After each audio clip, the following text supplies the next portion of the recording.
시용기간 연장되고 본채용도 거부, 부당해고 아닌가요? 시용계약이란 입사한 근로자를 곧바로 정규사원으로 임명하지 않고 일정 기간 동안 근로자의 업무적 격성을 판단하여 본채용 여부를 결정하는 근로계약을 말합니다. 시용계약은 그 자체로서 근로계약의 법적 성질을 갖습니다. 다만 정규사원으로서의 적격성이 없다고 판단되는 경우 본채용을 거절할 수 있다는 의미에서 사용자에게 해약권이 유보된 특수한 근로계약이라고 봅니다. 근로기준법 제23조 제1항의 사용자는 근로자에게 정당한 이유 없이 해고, 휴직, 정직, 전직, 감봉, 그 밖의 징벌을 하지 못한다고 되어 있습니다.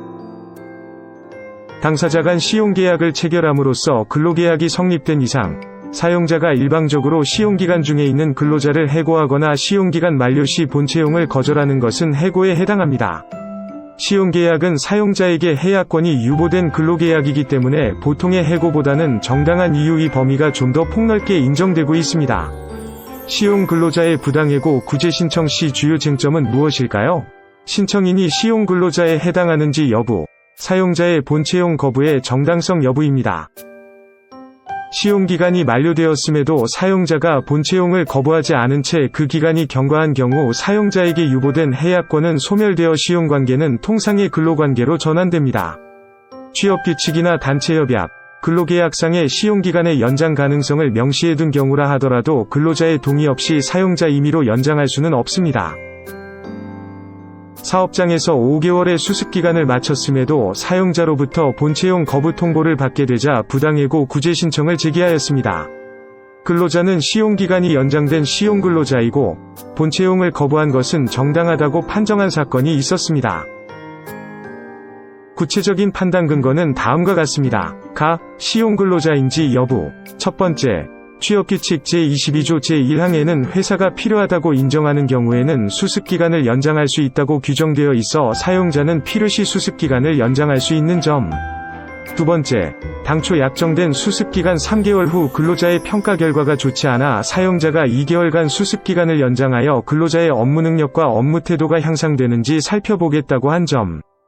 세 번째, 근로자는 시용기간 연장에 대해 명확히 거부하였다고 하나 이에 대해서는 확인되지 않는 반면에 묵시적으로는 동의한 것으로 보이는 점 등을 고려할 때 근로자는 수습기간이 연장된 시용근로자에 해당한다.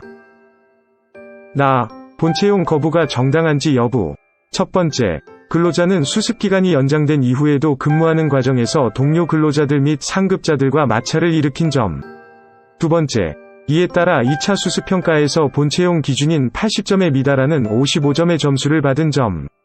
세 번째, 수습기간 동안 근로자의 업무 태도와 업무 능력을 고려할 때 근로자에 대한 평가 점수가 현저히 부당하다고 볼 수 없는 점 등을 고려할 때 사용자가 근로자의 본채용을 거절한 것이 부당하다고 볼 수 없다.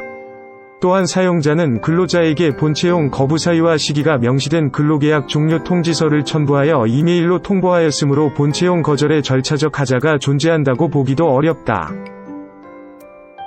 판정단은 취업규칙에 필요시 수습기간 연장이 가능하다는 것이 명시되어 있는 점, 3개월의 수습기간 끝에 근로자의 평가 결과가 좋지 않아 사용자가 2개월의 수습기간을 연장한 데 대하여 근로자가 묵시적으로 동의한 것으로 보이는 점 등을 바탕으로 근로자는 수습기간이 연장된 시용근로자에 해당한다고 판단하였습니다. 나아가 업무 능력과 업무 태도의 향상을 살펴보기 위한 2차 수습기간에도 근로자가 다른 근로자들과 마찰을 일으키는 등 2차 수습평가에서 본채용 기준 점수에 미달하는 점수를 받았기에 사용자가 근로자의 본채용을 거절한 것은 정당하다며 해당 구제 신청을 기각하였습니다. 노무법인 로엔이 함께하겠습니다. 근로자든 사용자든 양측 모두 원하는 결과를 얻기 위해서는 관련 법리를 바탕으로 자신에게 유리한 객관적 사실관계를 발굴 입증할 수 있는 역량이 필수적인 바, 시용, 수습, 기간 연장 및 본채용 거부와 관련하여 전문가의 도움이 필요하시다면 노무법인 로엔과 함께 하시길 권해드립니다.